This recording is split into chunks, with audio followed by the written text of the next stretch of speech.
Donc, l'ensemble de ces éléments-là permettent au cœur, qui va être le responsable de sa propre contraction, qui va surtout, ce qui particularise le cœur, c'est d'avoir la cause de l'excitation à son propre sein. Voilà, généralement, l'excitation peut être extérieure, mais avoir l'excitation à son propre sein, il se met à se contracter tout seul.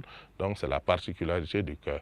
Et donc, au niveau de cœur, de batracien, on a parlé donc de sinus veineux. Et au niveau du cœur de mammifère, on a parlé donc de nœud sinusal. Et ces éléments-là sont considérés comme étant les pacemakers. Pacemaker, ça veut dire entraîneur cardiaque. L'entraîneur cardiaque, c'était lui-même qui est responsable des contractions.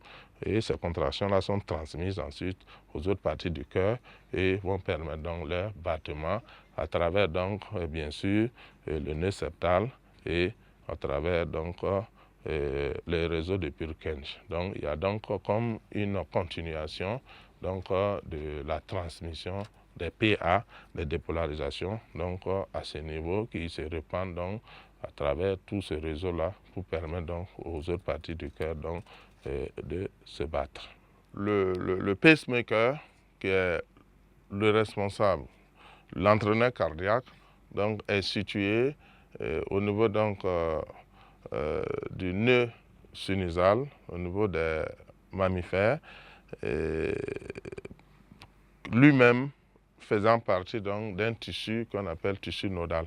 Ce tissu nodal qui va de l'oreillette droite, à partir de ce nœud sinusal-là, et qui va se prolonger par le nœud septal, qui ensuite se prolonge par le faisceau de His, ensuite qui s'éparpille dans les ventricules par le réseau de Purkinje.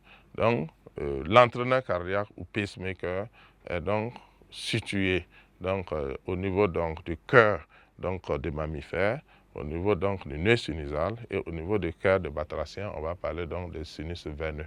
Mais on a montré que le responsable de l'automatisme cardiaque est situé à ce niveau. Effectivement, lorsqu'on on met un dispositif pour enregistrer, on va constater que c'est un tissu qui émet des dépolarisations, c'est-à-dire des PA spontanés, comme les nerfs d'ailleurs, et qui sont responsables de cette excitation, qui sont responsables de la dépolarisation, qui est responsable de la contraction du cœur.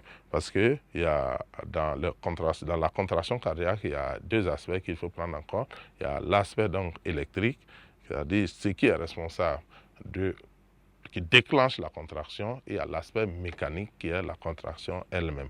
Donc l'aspect électrique va précéder toujours l'aspect mécanique. Parce que pour qu'il y ait un muscle, par exemple, réagit à une excitation, il faut que le muscle soit excité. Voilà, dans les expériences avec la grenouille, on a eu à faire ça. On excite d'abord, ensuite l'animal réagit en exécutant le mouvement. Mais ici, le responsable de l'excitation est au sein même de muscle qui va réagir. En fait, c'est ça qui fait la particularité du cœur. C'est pourquoi d'ailleurs on parle d'automatisme. Un automatisme, c'est-à-dire un muscle qui va se contracter tout seul, qui va s'auto-exciter et qui va se contracter en conséquence. C'est pourquoi on dit que le pacemaker ou l'entraîneur cardiaque est situé au niveau du nœud sinusal. Donc le nœud sinusal qui émet des dépolarisations et qui les transmet par le nœud septal, par le faisceau de His et ensuite par le réseau de Purkinje. Voilà donc ce qu'on pouvait dire concernant l'automatisme cardiaque. Donc nous allons passer au grand 3. Donc le grand 3 qui va porter sur l'ensemble des facteurs qui vont concerner l'automatisme cardiaque. Donc les facteurs qui vont faire varier l'automatisme cardiaque.